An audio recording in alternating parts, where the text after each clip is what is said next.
Hello guys, welcome back to my channel.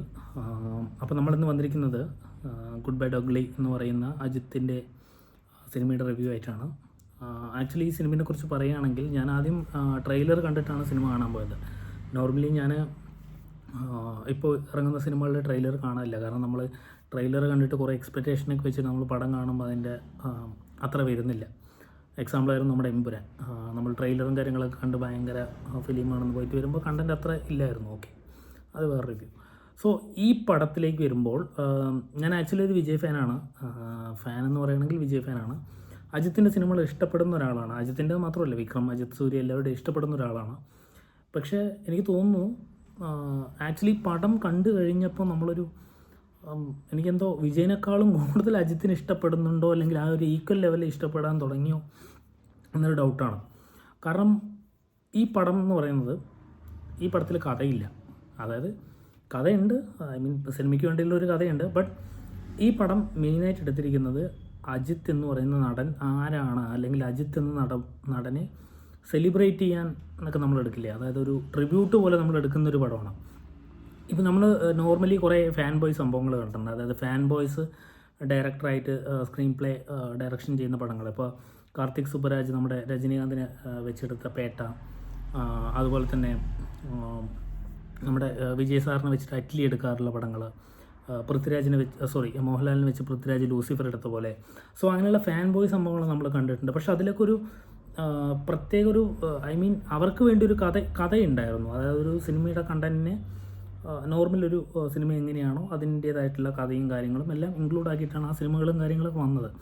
പക്ഷേ ഈ പടം വരികയാണെങ്കിൽ ഇതിൻ്റെ ഡയറക്ടർ എന്ന് പറയുന്ന ആൾ കൊടൂർ അജിത്ത് ഫാനാണ്. പക്ഷെ അത് മാത്രമല്ല, മൂപ്പര് ചെയ്തിരിക്കുന്നത് എന്താണെന്ന് വെച്ച് കഴിഞ്ഞാൽ ഒരു കഥ ഉണ്ടാക്കിയിട്ട് അതിൽ അജിത്തിനെ പ്ലേസ് ചെയ്തിട്ട് ഫാൻ ബോയ് ഡയറക്ഷൻ അല്ല ചെയ്തിരിക്കുന്നത്. അജിത്തിൻ്റെ സിനിമകൾ എന്തൊക്കെയാണോ, അല്ലെങ്കിൽ അജിത്തിൻ്റെ മാനറിസം എന്തൊക്കെയാണോ, അജിത്ത് എന്ന് പറയുന്ന ആളുടെ ഇപ്പോൾ എനിക്ക് തോന്നുന്നു ലൈക്ക് അജിത്തിന് വേൾഡ് വൈഡിലൊരു ഫാൻ ഫോളോയിങ് ഒരുപാടുണ്ട്. പക്ഷേ എല്ലാം തമിഴ്നാട്ടിലെ ആൾക്കാരാണ്. അതല്ലാതെ ഇപ്പോൾ ഒരു തെലുങ്കോ ഇപ്പോൾ സൂര്യയ്ക്കും വിജയ്ക്കും കിട്ടുന്ന പോലെ പുറം നാട്ടിലെ അന്യഭാഷ ഫാൻസ് കുറവാണ് അജിത്തിന്. പിന്നെ നോക്കുകയാണെങ്കിൽ കേരളത്തിലും ആണുള്ളത്. ബട്ട് ഇവർക്കൊക്കെ ഈ അജിത്ത്, അതായത് അജിത് കുമാർ എന്ന് പറയുന്ന നടൻ ആരാണെന്ന് വ്യക്തമാക്കി കാണിച്ചു കൊടുക്കുന്ന ഒരു സിനിമയാണ് ഗുഡ് ബൈ ഡോഗ്ലി. അത് ഉറപ്പിച്ച് പറയാം. കാരണം അജിത്തിൻ്റെ 25 വർഷം, എനിക്ക് തോന്നുന്നു കറക്റ്റാണോന്നറിയില്ല, ഇത്രയും വർഷത്തെ സിനിമ കരിയറിലെ എല്ലാ സിനിമകളുടെയും പഞ്ച് ഡയലോഗ് നമ്മൾ തിയേറ്ററിൽ മിസ് ചെയ്ത സിനിമകൾ. എനിക്ക് തോന്നുന്നു അജിത്തിൻ്റെ സിനിമകളൊന്നും നമ്മളങ്ങനെ തിയേറ്ററിൽ പോയിട്ട് ഞാനങ്ങനെ തിയേറ്ററിൽ പോയിട്ട് കണ്ടിട്ടില്ല. ബില്ലിയൊക്കെ ഇറങ്ങുമ്പോൾ ഞാൻ വളരെ ചെറുതായിരുന്നു, അതുകൊണ്ട് എനിക്കതൊന്നും കാണാൻ പറ്റിയിട്ടില്ല. പിന്നെ വിശ്വാസം, അങ്ങനെയുള്ള സിനിമകളാണ് നമ്മൾ കണ്ടിരിക്കുന്നത്.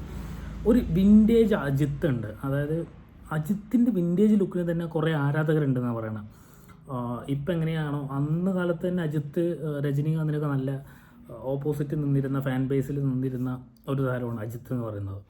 സോ ആ വിൻറ്റേജ് അജിത്ത്, അതായത് കോട്ട് സ്യൂട്ടൊക്കെ ഇട്ട് നമ്മുടെ ബില്ലയിൽ എങ്ങനെയായിരുന്നു, അല്ലെങ്കിൽ അജിത്തിൻ്റെ വാലി, അങ്ങനെയുള്ള കുറേ പഴയ പടങ്ങളുടെ റെഫറൻസ്, റെഡ്, അങ്ങനെയുള്ള എല്ലാ മാസ് പടങ്ങളുടെയും റെഫറൻസ് വെച്ചിട്ട് നിങ്ങൾ ഈ പടങ്ങളെല്ലാം തിയേറ്ററിൽ മിസ് ചെയ്ത ഒരാളാണെങ്കിൽ ഉറപ്പായിട്ടും ഗുഡ് ബൈ ഡോഗ്ലിക്ക് ടിക്കറ്റ് എടുക്കാം.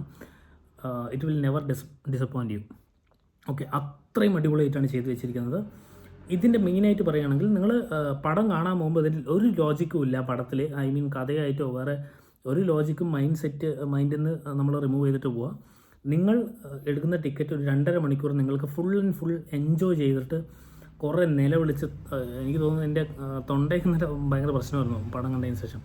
ഫുൾ ആഘോഷമായിട്ട് നമ്മൾ കണ്ടു കഴിഞ്ഞ് തിയേറ്ററിൽ നിന്ന് ഇറങ്ങി വരാൻ പറ്റുന്ന പോലത്തെ ഒരു പടമാണോ നിങ്ങൾ നോക്കുന്നത്, ധൈര്യമായിട്ട് ടിക്കറ്റ് എടുക്കാം. പിന്നെ ടിക്കറ്റ് എടുക്കുമ്പോൾ പ്രത്യേക കാര്യം, ക്രൗഡുള്ള തിയേറ്ററിൽ എടുക്കാം. കാരണം ഓരോ 5 മിനിറ്റും അജിത്ത് എന്ന് പറയുന്ന നടൻ്റെ മാനറിസം, ഓറ എന്നൊക്കെ പറയില്ലേ, വൻ പൊളിച്ചിട്ടുണ്ട്. ജംഗിൾ പൊളി എന്ന് പറയാം. പിന്നെ ഈ സിനിമയെക്കുറിച്ച് നെക്സ്റ്റ് പറയുകയാണെങ്കിൽ അർജുൻ ദാസ് നല്ലൊരു വില്ലൻ. ആദ്യം എനിക്ക് തോന്നി അർജുൻ ദാസ് ചിലപ്പോൾ ഒരു സൈഡ് വില്ലനൊക്കെ ആയിരിക്കും, ഒരു സപ്പോർട്ടിങ് വില്ലൻ കാര്യങ്ങളൊക്കെ ആയിരിക്കും എന്ന് വിചാരിച്ചത്. പക്ഷേ അർജുൻ ദാസാണ് അടിപൊളിയായിട്ട് എൻ്റെ ക്യാരക്ടർ എൻഡ് ടു എൻഡ് കൊണ്ടുപോയിട്ടുണ്ട്. പിന്നെ നമ്മളെ എടുത്തു പറയാനുള്ളത് തൃഷയുണ്ട്, പിന്നെ സിമ്രാൻ, അങ്ങനെയുള്ള കുറച്ച് ക്യാരക്ടേഴ്സ് ഉണ്ട്. സോ ഇതൊക്കെയാണ് മെയിനായിട്ട് പറയാനുള്ളത്. പിന്നെ ഇതിൻ്റെ മ്യൂസിക് ഒരു രക്ഷയില്ല.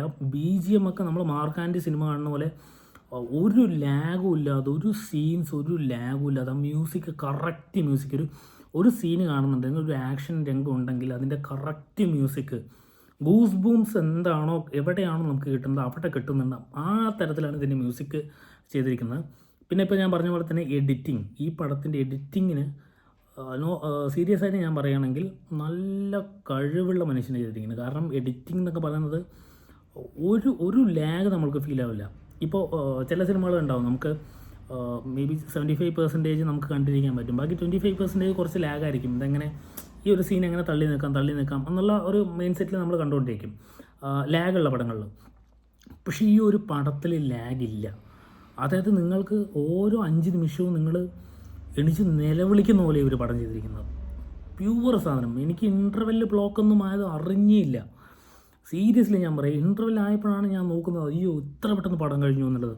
കാരണം നമ്മൾ ത്രില്ലറല്ല, ബട്ട് ഫുൾ പക്ക വൈബ് കൊമേഴ്ഷ്യൽ തമിഴ് പടം, അതാണ് ഇത്. പക്ഷേ തമിഴ് സ്റ്റൈലിലല്ല എടുത്തിരിക്കുന്ന ക്വാളിറ്റിയിൽ, അതുപോലെ തന്നെ എഡിറ്റിംഗ് ഇത് എടുത്തു പറയേണ്ട ഒരു കാര്യമാണ്. സോ ഇതെല്ലാം നല്ല പെർഫെക്റ്റോടുകൂടിയാണ് ചെയ്തിരിക്കുന്നത്. പിന്നെ ഇത് ഫോറിനിൽ നടക്കുന്ന ഒരു കഥ പോലെയൊക്കെയാണ് ചെയ്തിരിക്കുന്നത്. പിന്നെ ഒരുപാട് ഞാൻ സ്പോയിലേഴ്സ് പറയുന്നില്ല.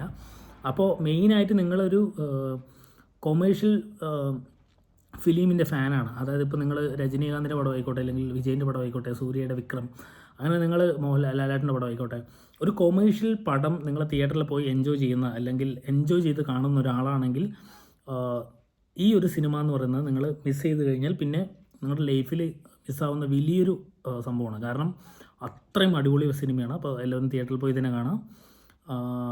ഒട്ടും ലാഗില്ല. ഇതിൻ്റെ ഡയറക്ടർക്ക് എന്തായാലും ഒരു എന്താ പറയുക, നല്ലൊരു റിസൾട്ട് തന്നെ കിട്ടിയിട്ടുണ്ട് ഈ പടത്തിന് വെച്ചിട്ട്. സോ വളരെ കാലത്തിന് ശേഷം അജിത്ത് ആരാണെന്നുള്ളത് കൂടി പുതുതലമുറയ്ക്ക്, ഇനി അജിത്ത് ആരാണെന്ന് അറിയാത്ത ആൾക്കാർക്ക് പോലും ഈ ഒരു പടം കണ്ടു കഴിഞ്ഞാൽ അജിത്തിൻ്റെ ലെവൽ എന്താണെന്നുള്ളത് മനസ്സിലാവും. ജംഗിൾ പൊളി, വൈബ് പൊളി പൊളിച്ചിട്ടുണ്ട് പടം. Okay, so don't miss in theatre. ഞാൻ എന്തായാലും സെക്കൻഡ് ടൈം തേർഡ് ടൈമൊക്കെ കാണാൻ പോകും ഉറപ്പായിട്ടും. കാരണം എനിക്ക് അതിൻ്റെ തിയേറ്റർ എക്സ്പീരിയൻസ് അത്ര ഇഷ്ടപ്പെട്ടു. കുറേ സർപ്രൈസും കാര്യങ്ങളൊക്കെ ഉണ്ട്, അപ്പോൾ അതൊന്നും പറയുന്നില്ല.